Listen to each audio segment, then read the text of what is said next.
చెప్పినా good evening అందరికీ.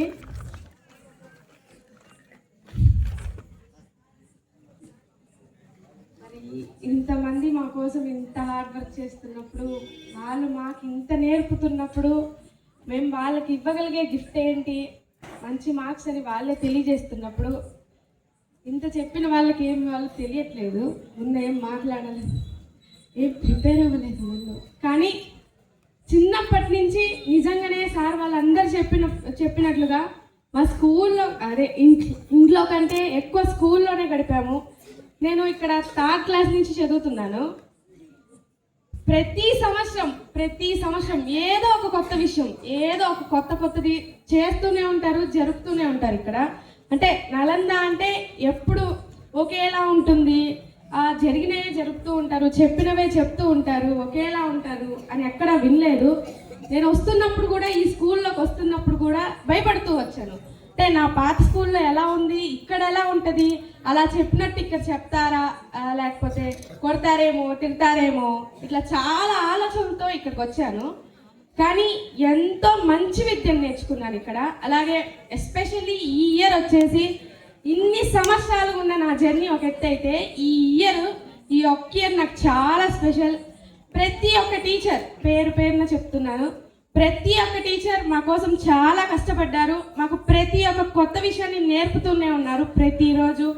అలాగే మాట్లాడితే మా ఏవో సార్ గారు పొద్దున లేచిన దగ్గర నుంచి నైట్ పడుకునే వరకు ఎప్పుడు మా పక్కనే ఉంటూ, మేము చేసిన తప్పుల్ని సరిదిద్దుతూ, మాకు కొత్త విషయాలు నేర్పుతూ చాలా కష్టపడ్డారు. అలాగే మా పద్మజ మేడం గారు మేము ఏదైనా తప్పు చేస్తే దాన్ని ఎలా సరిదిద్దుకోవాలి, తర్వాత ఆ తప్పు ఎలా చేయకుండా ఉండాలి అని చాలా నేర్పారు. నేనైతే చెప్పగలుగుతాను, మీ దగ్గర నుంచి చాలా నేర్చుకున్నాను, ప్రతి ఒక్కటి నేర్చుకున్నాను. అవన్నీ మర్చిపోలేను. కానీ ఈ స్కూల్తో నాకు చాలా మర్చిపోలేని మెమొరీస్ ఉన్నాయి. అవి నా లైఫ్లో ఎప్పటికీ మర్చిపోలేను. అలాగే నా గోలని, నా గొడవల్ని అన్నిటినీ భరించిన మా సార్ వాళ్ళందరికీ కృతజ్ఞతలు తెలియజేస్తున్నాను. అలాగే మా మ్యాథ్స్ సార్ గారు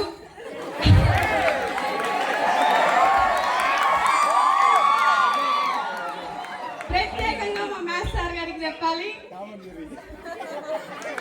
ఎప్పుడు ఏదో గొడవలు అవుతుంటాయి, కానీ ముందులో నాకు తెలీదు, అంటే ఇలా మాట్లాడకూడదు, ఇలా ఉండకూడదు. అంటే నేను ఎప్పుడు అనుకుంటున్నాను, ఎందుకు ఈ సార్ నా మీద, ఏంది సార్కి ఇంత కోపమా, లేకపోతే ఏంది సరిగ్గా అర్థమయ్యేది కాదు. 8th క్లాస్ నుంచి నాకు సార్ తెలిసేది కాదు. అప్పుడు ఎందుకో ఈ సార్కి నేనంటే కోపమేమో, ఎప్పుడు నన్నే టార్గెట్ చేస్తూ ఉంటారు, నన్నే అడుగుతూ ఉంటారు, ఇలా అనుకునేదాన్ని. కానీ తర్వాత తెలిసింది, అంటే ఆ సార్కి నేను మాట్లాడే విధానం నచ్చుకో, అప్పుడు చిన్న గొడవలు అయ్యాయి. కానీ లాస్ట్ ఇప్పటికి వచ్చేసరికి ఇప్పుడు అనిపిస్తుంది, అలా జరగకుండా ఉండాల్సిందేమో, అందరిలాగా ఉండాల్సిందేమో. కానీ అదేదో తెలీదు. కానీ ఇప్పుడైతే అర్థం చేసుకున్నాము. కానీ ప్రతిదీ నేర్పిస్తారు, అందరికీ చెప్తారు. మ్యాథ్స్ సార్ మీరు అనుకున్న స్కోర్ని రీచ్ అవ్వడానికి ట్రై చేస్తాను. ఇంకా మా సార్ వాళ్ళందరికీ ఇంత మంచి విషయాలు మాకు నేర్పినందుకు అందరికీ కృతజ్ఞతలు తెలియజేసుకుంటున్నాను. Thank you to everyone.